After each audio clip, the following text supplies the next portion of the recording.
स्वामी समर्थ. नमस्ते. ज्योतिष kitchen and रेसिपीमध्ये आपले सगळ्यांचे मी अगदी खूप खूप मनापासून स्वागत करते.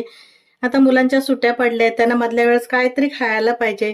त्यासाठी आपण पौष्टिक असे मुगाच्या डाळीचे लाडू बनवूयात. तर इथे मी 2 वाट्या हे मुगाची डाळ घेतली. मी स्वच्छ धुवून घेतली, चाळणीमध्ये पाणी निथळून घेतलं आणि पंख्याखाली 1 तास मी असे कपड्यावर असं थोडेसे वाळवून घेतले. तुम्हाला जर असे नसेल धुवायची नसेल ना, मी धुवून घेतली. तुम्हाला नसेल धुवायची तर तुम्ही थोडंसं पाणी लावून ओल्या कपड्याने पुसून घेऊ शकतात. पण मी इथे धुवून घेतले. थोडंसं ओलावा आहे, सुकली नाही आहे पूर्णपणे. तर आता मी हे पहिलं भाजायला घेते. डाळ भाजायसाठी इथे मी पॅन ठेवलाय. तुम्ही एखादी जाडे अशी कढई असेल ना तर ती तुम्ही कढई घ्या. मी इथे पॅनवर भाजते. थोडंसं तूप घातलं 1 चमचाभर आणि यामध्ये धुवून घेतलेली डाळ घालून घ्यायची. पूर्ण सुकली नाही बघा, थोडंसं ओलावा आहे. तुम्हाला वाटत असेल तर तुम्ही नका धुवून घेऊ, फक्त पुसून घ्या थोडं कपड्याने चांगलं असं व्यवस्थित. मी धुवूनच घेतलीये. गॅस आता कमी ठेवायचा आहे आणि छान खमंग एकदम भाजून घ्यायची, कलर बदलेपर्यंत आणि एक सुगंध येईपर्यंत. गॅस जास्त फास्ट ठेवायचा नाही, व्यवस्थित अशी भाजली गेली पाहिजे. त्याशिवाय ते आपले नाही तर लाडू जे बनवणार ते खराब होतील ओलाव्यामुळे. मी इथे आता हे डाळ व्यवस्थित चांगली अशी भाजून घेते. इथे डाळ मी सतत ढवळत मस्त रंग बदलेपर्यंत आणि एक सुगंध येईपर्यंत अशी भाजून घेतली. मला जवळून दाखवते. छान अशी भाजली गेली आहे. आता हे मी काढून घेते एका प्लेटमध्ये. गॅस बंद करते आणि थोडी थंड करून घेते. इथे मी डाळ काढून घेतली. परत पॅन ठेवलं, थोडंसं तूप घालून घेते. या लाडूला जास्त तूप लागत नाही, मुगाच्या डाळीच्या लाडूला. त्यामध्ये थोडेसे पिस्ता आहे ते घातले. घालायचे तर घाला, नाही घातलं तरी चालेल, असे पण छान वाटतात. पण मी घालते थोडे थोडे. आणि थोडेसे बदाम कापून घेतले, तोडून घेतले. एखादा मिनिट तुपावर परतून घेते. इथे मी थोडासा रंग बदलेपर्यंत असं बदाम आणि पिस्ता तुपामध्ये परतून घेतले. आता काढून घेते. असं भाजून घेतलं की आपले लाडू पण खराब नाही होणार आणि खायला पण छान वाटतात असे. गॅसवर मी परत पॅन ठेवलं. त्याच्यामध्ये हे टरबुजाच्या बिया आणि सूर्यफुलाच्या बिया, भोपळ्याच्या बिया असं मिक्स आहे सर्व. त्या पण एखादा मिनिट परतून घेते. इथे मी आता तुपाचा वापर नाही करत आहे. तूप घातलं तरी चालेल, नाही घातलं तरी पण चालेल. तर एखादा मिनिट परतून घेते, जास्त पण नाही.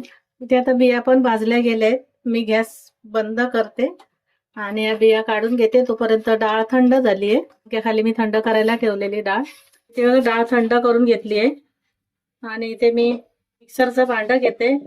मोठंवालं भांडं घेतलंय, त्याच्यामुळे मी ही डाळ एकदम घालते सर्व. मोठंवालं भांडं घेतलं तर थोडी थोडी वाटून घ्यायची. ती सर्व डाळ घालून घेतली आणि मी आता हे मिक्सरला वाटून घेते. इथे मी मिक्सरमध्ये डाळ वाटून घेतली आहे. एकदम छान अशी रवाळ वाटली आहे. जास्त बारीक पण नाही पीठ केलंय, थोडीशी रवाळ आहे. पण खायला पण छान वाटतात तसे लाडू. आता परत जाऊया आपण गॅसकडे. इथे गॅसवर परत पॅन ठेवलाय. पहिला 1 चमचा तूप घातलेलं आणि डाळ भाजून घेतलेली. आता परत 1 चमचावर तूप घालते. एकदम कमी तुपामध्ये आणि तेवढेच मस्त असे लाडू होतात ते. आता ही डाळ वाटून घेतली ना ती घालून घेते. गॅस कमीच ठेवायचा आहे. इथे डाळ वाटून घेतली. पूर्ण सर्व डाळ मी पॅन मध्ये घालून घेतली आहे आणि परत आता छान असं मस्त एक खमंग सुवास येईपर्यंत, सुगंध येईपर्यंत परतून घ्यायची. अशी डाळ भाजली गेली आहे, पण आतून थोडी भाजली गेली पाहिजे, नाहीतर एक कच्चा वास येतो, चांगला वाटत नाही खायला लाडू. त्यामुळे परत थोडंसं पीठ असं भाजून घ्यायचंय. आता इथे मी हे भाजून घेते. वाटलं तर थोडंसं तूप घालून घ्या. आता सुकं वाटतंय, पण जसं भाजत येईल तसं मग ते परत तूप आपल्याला दिसायला लागतं. इथे मी आता हे भाजून घेते. तर सतत ढवळा ते पीठ भाजून घेतलंय आणि मस्त एक सुगंध सुटलाय आणि रंग पण बदललाय थोडासा. आता हे पीठ भाजलं गेलंय. मी गॅस बंद करते आणि थोडंसं थंड करून घेते. इथे मी पीठ थंड करून घेतलं आणि एकदम पण थंड नाही, थोडंसं कोमट असं गरम ठेवायचं, एकदम पण गार नाही करायचं. आणि एका भांड्यामध्ये मी काढून घेते. इथे मी वाटलेली डाळ एका भांड्यामध्ये काढून घेतली आणि थोडीशी गरम आहे, एकदम पण गार नाहीये. त्यामध्ये हे पिस्ता आणि जे बदाम हे करून घेतलेले ना तुपामध्ये परतून, ते घालून घेतले. इथे मी गूळ घेतलाय. 2 वाटी डाळ होती, त्यासाठी 1 वाटी गूळ आहे. पण 1 वाटी भरून नाही घेतलाय मी, पूर्ण थोडंसं कमी घेतलाय, कारण मला गोड थोडं कमी पाहिजे. तर तुम्ही 1 वाटी पूर्ण भरून घ्या. जास्त गोड आवडत असेल तर 2 वाटीला 1 वाटी गूळ घेतलं, थोडंसं कमी घेतलंय. तुम्ही 1 वाटी भरून घ्या. थोडीशी वेलची पावडर घालून घेते. थोडीशी सुंठ आणि जायफळची पावडर आहे ती पण घालून घेते मी. किंवा सुंठ हे जायफळ किसून घातलं आवडत असेल तर तरी चालेल. हे त्या व्यवस्थित असं मिक्स करून घ्यायचं. पण गूळ घातले आपण हाताने जरी मिक्स करायला गेलं ना तरी व्यवस्थित असं मिक्स होत नाही. आणि त्या बिया भाजून घेतल्या ना त्या पण घालून घेते मी, आणि त्या पण मी वाटून घालणार आहे. असं आता व्यवस्थित असं मिक्स होणार नाही आहेत, त्याच्यामुळे मी परत एकदा मिक्सरला फिरून घेते. थोडंसं गूळ असं बारीक करून घेते आणि तर आपण किती जरी असं केलं ना तरी ते व्यवस्थित असं मिक्स नाही होत गुळाने हे पीठ. त्यामुळे मिक्सरला फिरून घेते थोडंसं. पुन्हा मी तेच भांडं घेतलंय, त्याच्यामध्ये घालून घेते. डाळ वाटून घेतलेलं भांडं आहे. इथे मी सर्व मिश्रण घालून घेतलं भांड्यामध्ये आणि मिक्सर चालू बंद करत मी फिरवून घेते. ते मी मिक्सरला वाटून घेतलं आणि छान असं गूळ मिक्स झालंय. आता मी एका भांड्यामध्ये परत काढून घेते.